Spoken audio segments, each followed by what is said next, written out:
السلام علیکم ورحمۃ اللہ وبرکاتہ۔ جیسا کہ آپ لوگوں کو پتہ ہے کہ بھئی ہمارا عربی کورس چل رہا ہے، تو پچھلے لیکچروں میں ہم نے کیا کیا چیزیں پڑھ لی؟ اسم، فعل، حرف، لفظ، یعنی لفظ کے بارے میں، اسم، فعل، حرف کی کیا تفصیل ہے، ان کی تعریفات اور اسم کی علامات، یہاں تک ہم نے پڑھ لیا۔ اور اس لیکچر کے اندر ہم پڑھیں گے کہ بھئی فعل کی کیا علامات ہیں، ٹھیک ہے؟ تو اب میں یہاں پر آپ لوگوں کو فعل کی علامات لکھ کر دوں گا، ٹھیک ہے؟ تو یہ آپ لوگ اس کو اپنی نوٹ بک میں اس طریقے سے، جیسے آپ لوگوں نے اسم کی علامتیں اور تعریفات لکھی ہیں، اسی طریقے سے یہ فعل کی علامتوں کو بھی لکھ لیں، ٹھیک ہے؟ تو یہ ہے فعل کی پہلی علامت۔ پہلی علامت یہ ہے کہ بھئی کلمے کے شروع میں قد، سین یا سوف کا ہونا، ٹھیک ہے؟ تو جیسے قد کی مثال اب میں لکھتا ہوں کہ بھئی قد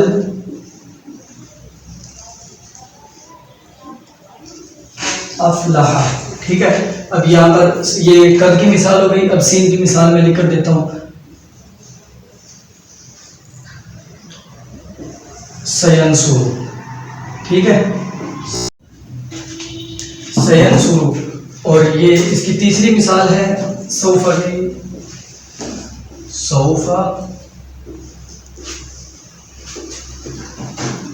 تنصر۔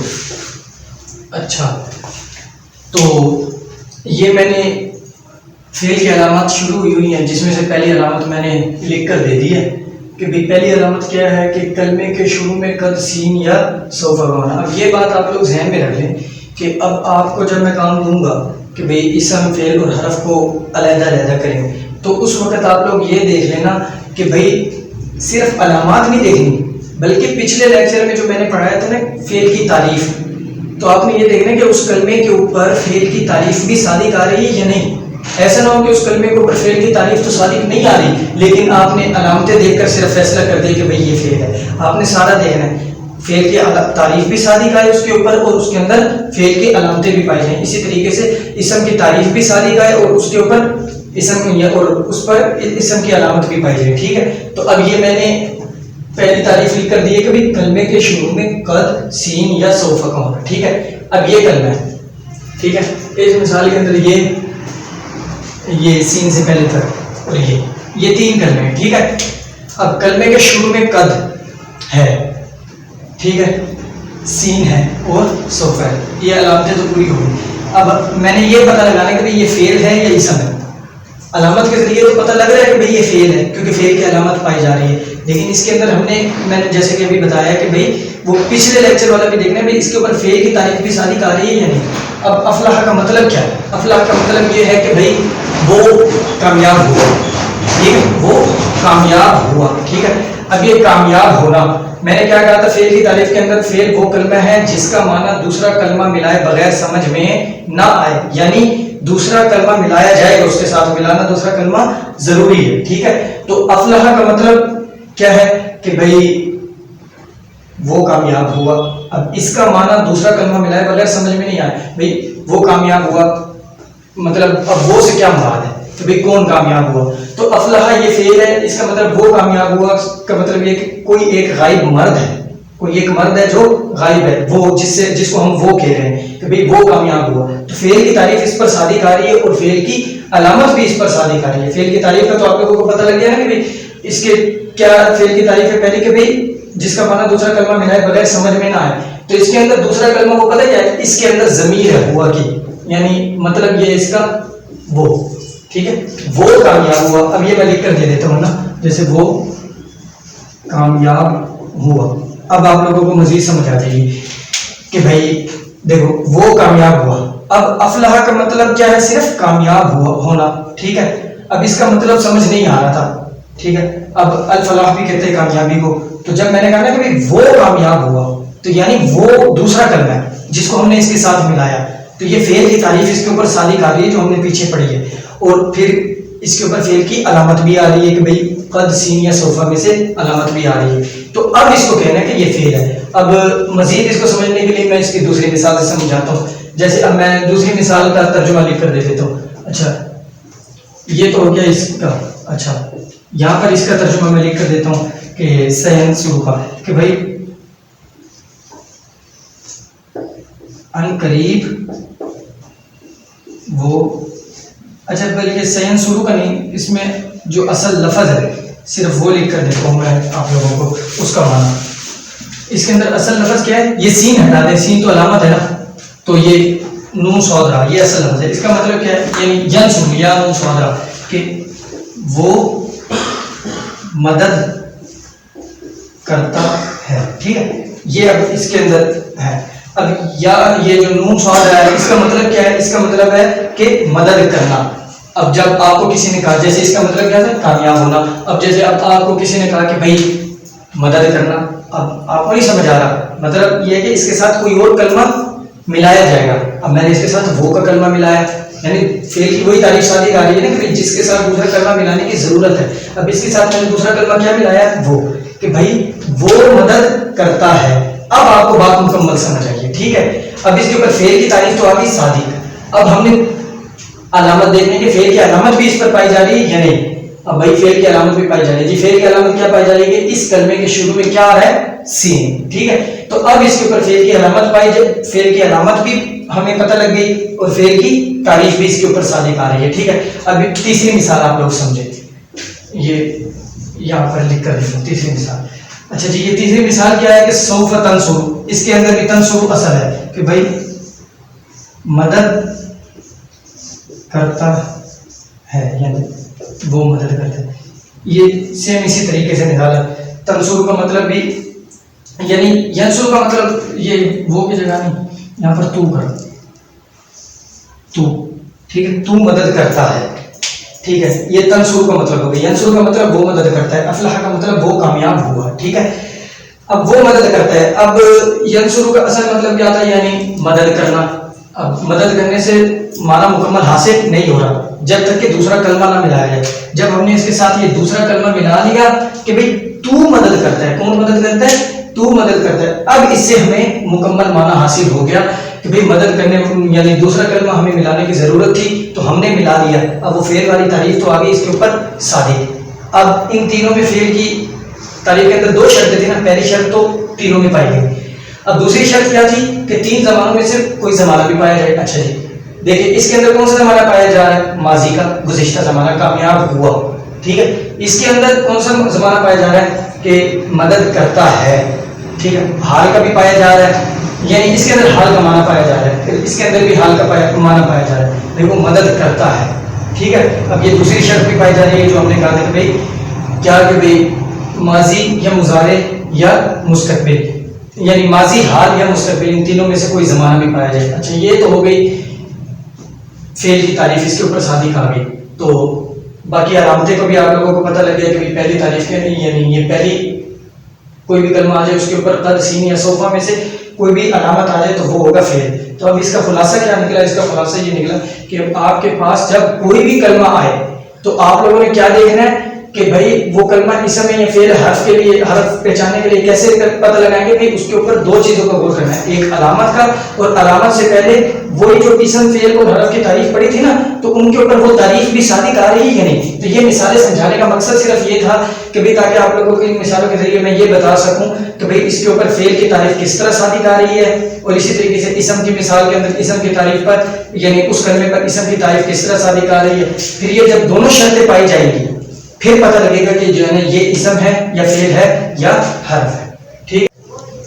تو اب یہاں پر ہماری فعل کی پہلی علامت پوری ہو گئی، ٹھیک ہے۔ تو یہ جو چیزیں میں نے آپ لوگوں کو سمجھائی تھی کہ یہ تو صرف اس کی مثالیں تھی کہ بھئی آپ لوگ تاکہ پہچان سکیں، یہ امید آپ لوگوں کو سمجھ آ گئی ہوگی۔ اس کے بعد ہم یہاں پر شروع کرتے ہیں فعل کی دوسری علامت کہ بھئی دوسری کون سی علامت ہے جو جس کلمے میں پائی جائے تو تاکہ پتہ لگ جائے کہ بھئی وہ فعل ہے، ٹھیک ہے۔ تو یہاں پر دوسری علامت اس کی یہ ہے کہ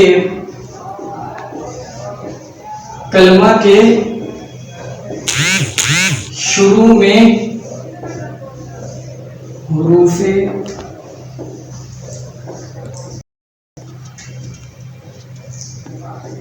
عطیہ میں سے کوئی حرف، ٹھیک ہے. اچھا جیسے یہ اس کی مثال یہاں پہ لکھ دیتے ہیں. اچھا پہلے مل کر مثال سے پہلے یہ سمجھ لیں کہ یہ حروف عطینہ یہ 4 حروف ہیں، ٹھیک ہے.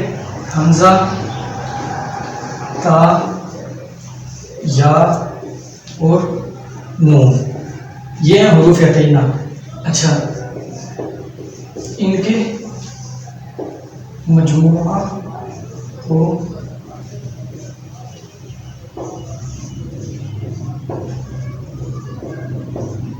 عطینہ کہتے ہیں. اچھا اب یہاں پر اس کی مثال لکھ دیتے ہیں. مثال کہ حمزہ کے انصر اور نون کی ننصر، اور نون سے پہلے تا کی لکھ دیتے ہیں تنصر، اس کے بعد یا کی ینصر، اور اس کے بعد آخر میں ہے حمزہ تا یا نون. اچھا یہ ہو گئی ننصر. اچھا جی یہاں ہماری فعل کی دوسری علامت مکمل ہو گئی. کہ فعل کی دوسری علامت کیا لکھی ہے میں نے کہ کلمہ کے شروع میں حروف عطین میں سے کوئی حرف کا ہونا. حروف عطین کیا وہ بھی میں نے نیچے لکھ دیا کہ حروف عطین 4 ہیں، حمزہ، تا، یا، نون، ان کے مجموعے کو عطینہ کہتے ہیں. حمزہ، تا، یا، نون یہ 4 حروف ہیں، ان کے مجموعے کو عطینہ کہتے ہیں. تو اس لیے کہتے ہیں کہ حروف عطین تاکہ جو ہے نا یہ 4 حروف اس کے اندر آ جائیں، ٹھیک ہے، اس لیے اس کو عطینہ کا نام دے دیا.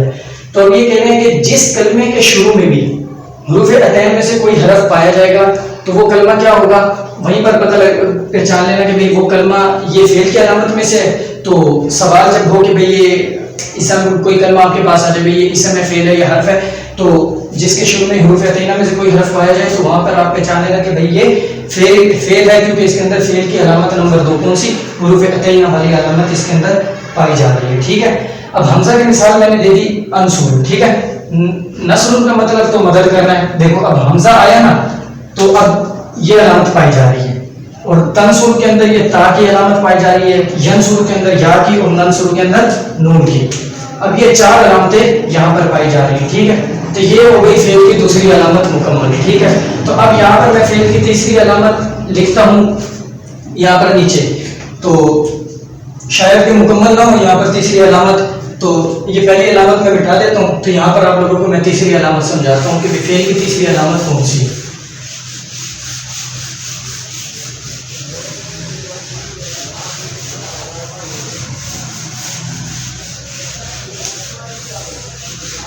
اچھا جی فعل کی تیسری علامت کیا ہے وہ میں آپ کے اس کی تعریف لکھ دیتا ہوں، ٹھیک ہے. فعل کی تیسری علامت یہ ہے کہ بھئی کلمہ کے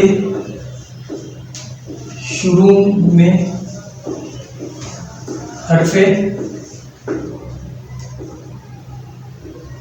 جازم کا ہونا، ٹھیک ہے. جیسے اس کی مثال بنے گی جیسے لم،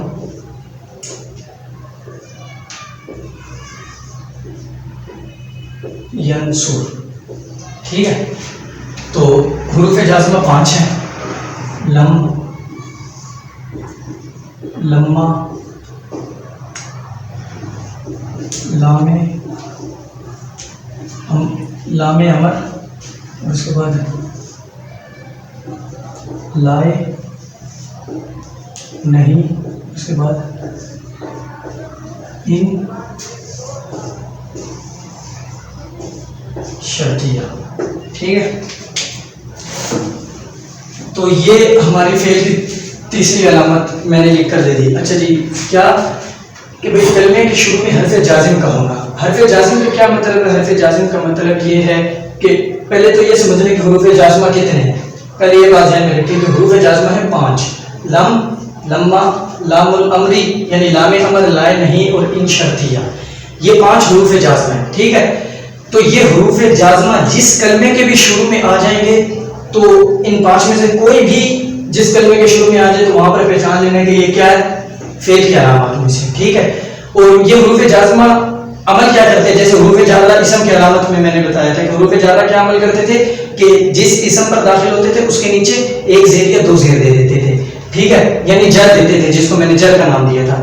تو یہ حروف جازمہ کیا کام کرتے ہیں، یہ جس کلمے پر بھی داخل ہوتے ہیں اس کے آخر کو جزم دے دیتے ہیں. جزم کا مطلب سکون ہو جاتا ہے، ٹھیک ہے.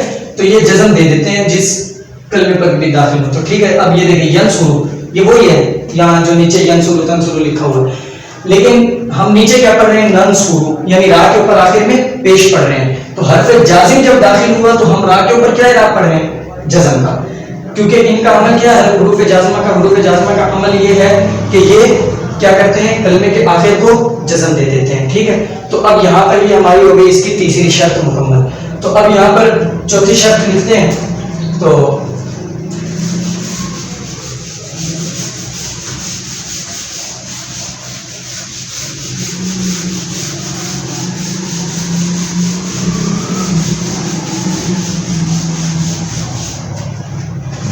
اچھا جی، چوتھی شرط بھی بالکل اسی طرح ہے. یہاں پر حرف جازم ہے، وہاں پر ہے حرف ناصب، ٹھیک ہے. کلمہ کے شروع میں حرف ناصب کا ہونا، ٹھیک ہے. جیسے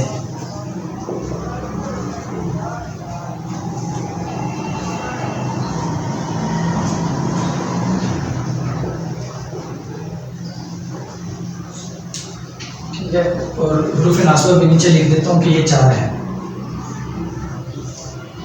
ان لم کئی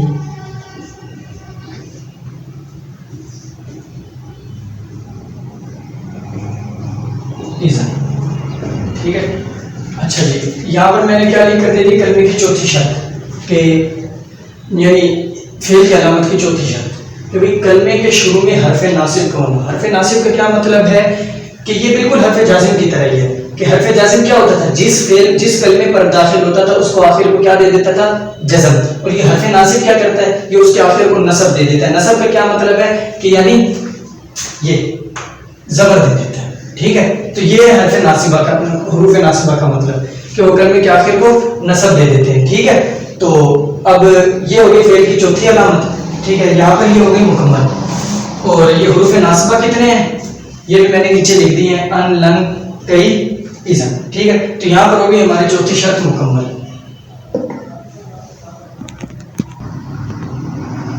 اب اس کے بعد ہم لوگ شروع کرتے ہیں 5ویں شرط. وہ میں 5ویں شرط آپ لوگوں کو لکھ کے دے دیتا ہوں کہ یعنی فعل کی علامات چل رہی ہے نا، اس کی اب 5ویں شرط کیا ہے کہ کلمہ کے آخر میں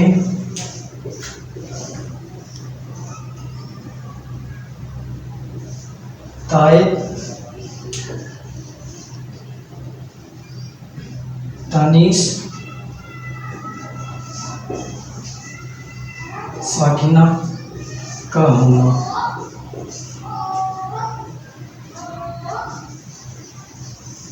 اچھا، جیسے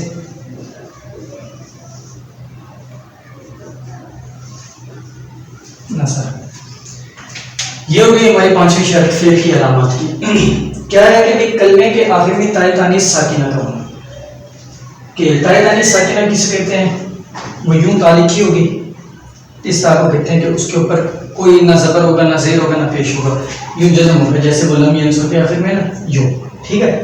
تو جس کلمے کے آخر میں بھی تائے تانیث ساکنہ ہو اسے ہم کیا کہیں گے کہ یہ فعل کی علامت ہے، ٹھیک ہے. اور تائے تانیث ساکنہ، اب 2 باتیں ہم نے ذہن میں یہاں پہ آپ کو آنی چاہیے کہ میں نے ایک تائے تانیث متحرکہ بتائی تھی جو اسم کی علامت میں بتائی تھی. اسم کی علامت میں طلحہ اس کی مثال دی تھی، وہ تائے تانیث متحرکہ ہے، ٹھیک ہے. اور تائے تانیث ساکنہ کیا کہ بھئی وہ تائے تانیث ساکنہ وہ یوں ہوگی، ٹھیک ہے، دونوں میں فرق ہے، تائے تانیث متحرکہ میں اور تائے تانیث ساکنہ میں، ٹھیک ہے. تائے تانیث ساکنہ آپ لوگوں کو پتہ لگی نصرت، ٹھیک ہے. اب یہ نصرت یہ تائے تانیث ساکنہ ہے نا. اب یہ نصرت ہو گیا، اس کی آپ اور مثال بھی بنا سکتے ہو، شریبت، اکلت، جس کے آخر میں بھی یہ تا آئے تو وہ کیا ہے، تائے تانیث ساکنہ ہوگی، ٹھیک ہے. اور یہ وہ فعل کی علامت میں سے، تو یہ پانچویں علامت بس چھوٹی سی ہے. اس کے بعد ہے چھٹی علامت. چھٹی علامت میں آپ لوگوں کو لکھ کے دے دیتا ہوں، وہ بھی ہے تو آسان سی، لیکن اس کے اندر دو لفظ ہے تھوڑے سے مشکل سے، وہ بھی انشاءاللہ حل ہو جائیں گے. کہ کلمہ کے آخر میں نون ثقیلہ، نون مشدد اور خفیفہ، یعنی نون ساکنہ کا ہونا، ٹھیک ہے. اب یہ تو تعریف ہوگی، میں یہاں پر مثال لے لیتا ہوں ان میں، جیسے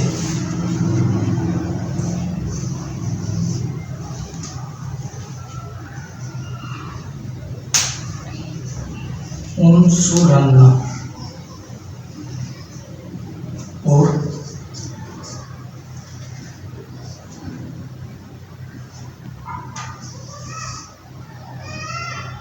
انصرنا، ٹھیک ہے. یہ ہوئی ہماری فعل کی چھٹی علامت، ٹھیک ہے.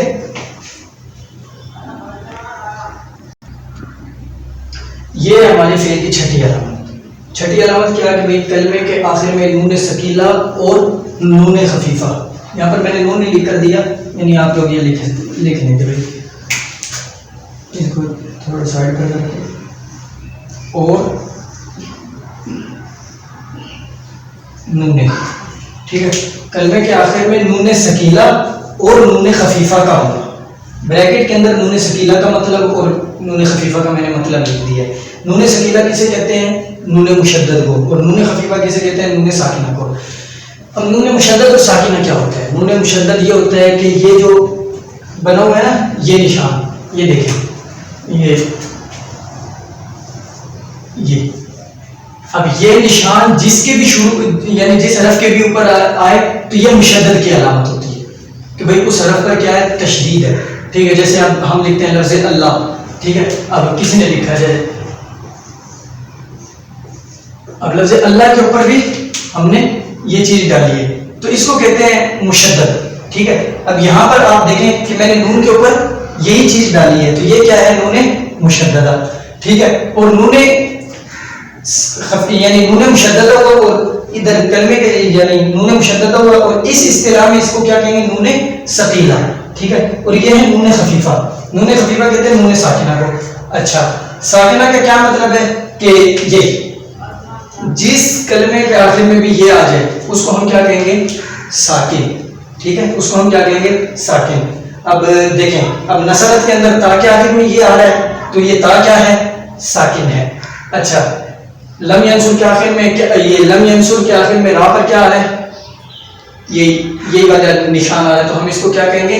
یہ را بھی کیا ہے؟ ساکن، ٹھیک ہے. وہ جازم ہم کہہ دیتے ہیں، جازم اس حساب سے کہتے ہیں کہ بھئی وہ جزم دینے والا ہوتا ہے، یعنی یہ ساکن کرنے والا ہوتا ہے، ٹھیک ہے. تو آپ لوگوں کو نون مشددہ کا بھی پتہ لگ گیا اور نون ساکنہ کا بھی پتہ لگ گیا کہ مشدد کسے کہتے ہیں؟ جس کے اوپر یہ نشان ہو، اور ساکن کسے کہتے ہیں؟ جس کے اوپر یہ نشان ہو، ٹھیک ہے. ساکن کا نشان یہ، ٹھیک ہے.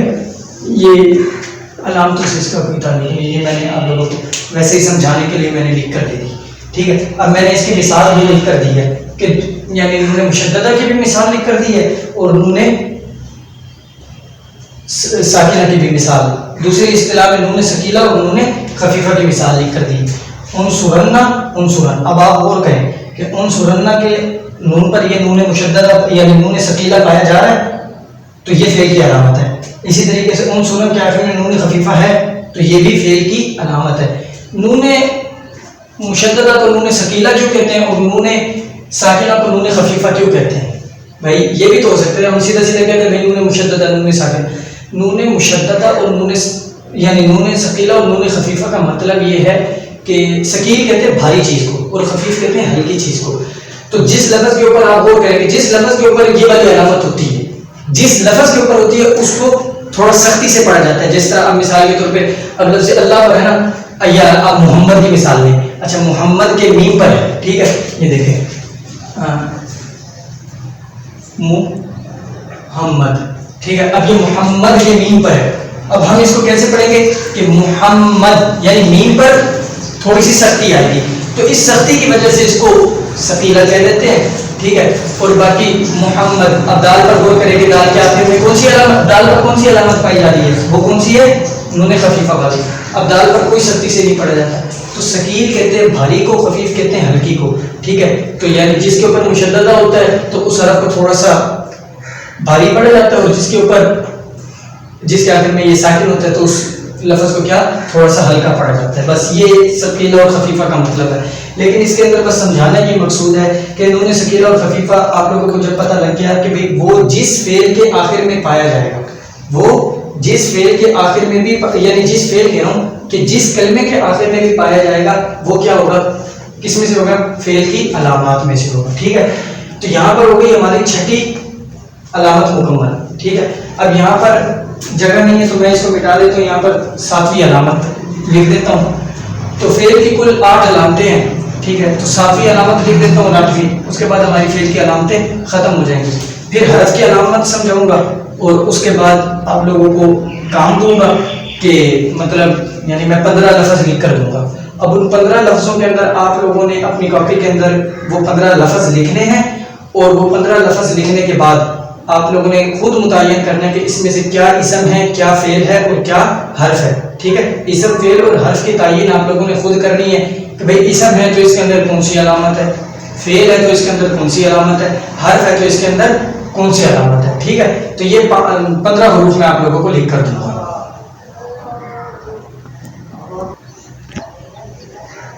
تو یہ جگہ کم ہونے کی وجہ سے میں یہ مٹا دیتا ہوں.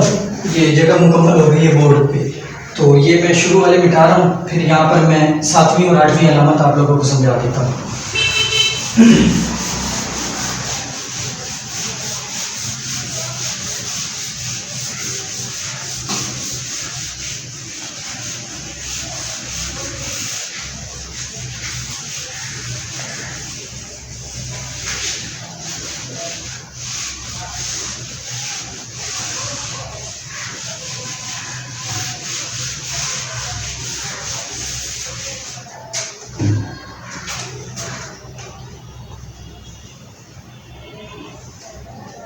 اچھا جی تو یہاں پر 7ویں علامت میں آپ لوگوں کو لکھ کر دے رہا ہوں کہ فعل کی 7ویں علامت کیا ہے. 7ویں علامت یہ ہے کہ کلمے کا امر یا نہیں ہونا ٹھیک ہے. جیسے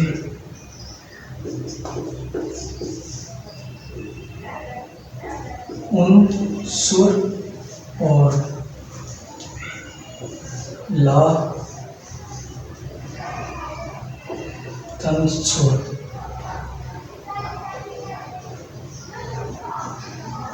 اچھا جی یہ میں نے کیا لکھ کر دیا کہ کلمے کا امر یا نہیں ہونا یہ ہے 7ویں شرط. امر یا نہیں ہونے کا مطلب کیا ہے. امر کا آپ لوگوں کو پتہ ہے کہ حکم دینا یعنی کہ کسی سے کوئی چیز طلب کرنی ہو کسی سے کوئی چیز مانگنی ہو تو اس کو کہتے ہیں کہ امر ٹھیک ہے. تو اسے کہتے ہیں امر. اور نہیں کسے کہتے ہیں کہ کسی کام سے منع کرنا ہو روکنا ہو اسے کہتے ہیں نہیں ٹھیک ہے. تو امر نہیں کا آپ لوگوں کو پتہ لگ گیا. جیسے اب مثال کے طور پہ میں نے کسی سے پانی مانگنا ہے تو میں اس کو یہ کہوں کہ بھائی مجھے پانی دو یہ امر ہے کہ بھائی مجھے دو پانی مجھے دو. اب یہ میں مانگ رہا ہوں پانی، تو یہ پانی مانگنا کہ بھئی میں اس کو حکم دے رہا ہوں کہ بھئی آپ مجھے پانی دو، تو یہ امر ہے. ٹھیک ہے. اب کوئی مثال کے طور پہ بچہ شرارت کر رہا ہے، اب میں اس کو کیا کہتا ہوں کہ بھئی آپ شرارت مت کرو، یا آپ مت کھیلو، یا آپ مت رو. ایک چیز سے منع کیا جا رہا ہے، اس کو کہتے ہیں نہیں. ٹھیک ہے. تو اب یہ میں نے امر اور نہیں دونوں کی مثال وہاں پر لکھ کر دے دی ہے. امر کی مثال کیا ہے؟ انصر. انصر کا مطلب کیا ہے کہ یعنی آپ مدد کرو، یعنی میں ایک مدد مانگنا چاہ رہا ہوں، مدد کا میرا مطالبہ ہے، تو میں اگلے بندے کو کہہ رہا ہوں کہ بھئی آپ مدد کرو. ٹھیک ہے. یا اسی طریقے سے نہیں کی مثال بنائیں تو نہیں کی مثال کیا بن رہی ہے کہ بھئی لا تنصر، یعنی آپ مدد مت کرو. ٹھیک ہے. آپ مدد مت کرو، وہاں پر مدد کرنے سے منع کیا جا رہا ہے. ٹھیک ہے. تو یہ ہو گئی ہماری 7ویں علامت مکمل. تو یہاں پر اب ہم 8ویں علامت اور آخری علامت، اس کے بعد اسم اور فعل کی علامتیں مکمل ہو جائیں گی، اس کے بعد ہم حرف کی علامت شروع کریں گے. ٹھیک ہے. اب 8ویں علامت یہ ہے کہ کلمے کے آخر میں ضمیر مرفوع بارز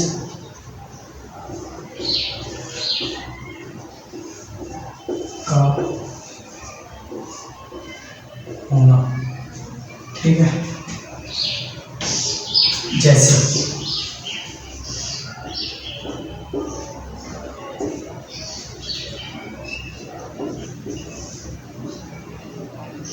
نصر تا، نصر تی، نصر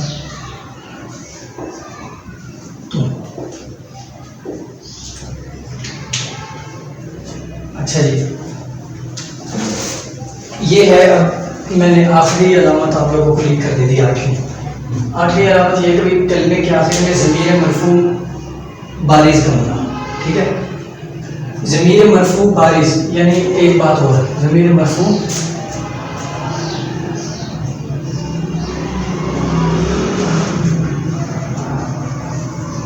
متصل بارز. اب ٹھیک ہے، کبھی کلمے کے آخر میں ضمیر مرفوع متصل بارز کا ہونا. ٹھیک ہے. تو یعنی اس کا کیا مطلب ہے کہ بھئی جس کلمے کے آخر میں بھی ضمیر پائی جائے گی. ضمیر کیا ہوتا ہے یہ میں آپ لوگوں کو اگلے لیکچروں میں مزید اس کی تفصیل آ جائے گی ہر چیز کی، تو اگلے لیکچروں میں یہ میں ضمیر کو وضاحت سے بیان کر دوں گا. ٹھیک ہے. تو اس وقت آپ یہ ذہن میں رکھیں کہ یہ بھی ضمیر ہے، یہ بھی ضمیر مرفوع متصل بارز ہے، اور یہ بھی ضمیر مرفوع متصل بارز ہے. ٹھیک ہے. بارز کا مطلب یعنی ظاہر ہے. یہ بھی ضمیر ہے، یہ دیکھیں یہ ظاہر ہے، لفظوں کے اندر چھپی ہوئی نہیں ہے. اب ایک ضمیر ہوتی ہے وہ لفظوں کے اندر چھپی ہوئی ہوتی ہے، جیسے اب مثال کے اندر، جیسے مثال میں نے آپ لوگوں کو پہلے یہ ایک مثال دی تھی. ٹھیک ہے. وہ قد افلاح جب میں نے سمجھایا تو اس قد افلاح کے اندر بتایا. اب یہ نصر ہے. ٹھیک ہے. اب یہ ایک کلمہ ہے، اب اس کے اندر ضمیر ہے. ٹھیک ہے. لیکن ضمیر ظاہر نہیں ہے، جیسے ان کے آخر میں تا تی تو یہ ظاہر ہے، اس کے اندر ظاہر نہیں ہے، اس میں چھپی ہوئی ہے، پوشیدہ ہے. وہ کیا ہے؟ وہ ہے ہوا. ٹھیک ہے. تو وہ ہے ہوا. ٹھیک ہے. تو یہ کہا کہ جس کلمے کے آخر میں بھی ضمیر مرفوع متصل بارز ہو تو وہ کیا ہے؟ وہ ہے فعل کی علامات میں سے آخری علامت وہ ہے. اور جو بھی اب کلمہ آپ لوگوں کو مل جائے گا تو آپ جس کلمے کے آخر میں بھی یہ ضمیریں پائی جائیں گی تو وہ کیا ہے؟ یہ 8ویں علامت ہوگی. ٹھیک ہے. تو یہاں پر ہماری فعل کی علامتیں مکمل ہوئی، اور امید یہ آپ لوگ فعل کی علامتیں بھی اسم کی علامتیں بھی جو ہے نا یہ لکھ لیں. ٹھیک ہے. تو اس کے بعد حرف کی علامت کر کے یہ آخر میں حرف کی علامت آپ لوگوں کو سمجھا دیتا ہوں. اور وہ حرف کی علامت بالکل آسان بھی ہوتی ہے اور مختصر بھی ہوتی ہے. تو میں یہ حروف جادہ کے وہ اشعار مٹا دیتا ہوں، یہ آپ لوگوں نے لکھ لی ہوں گے. اچھا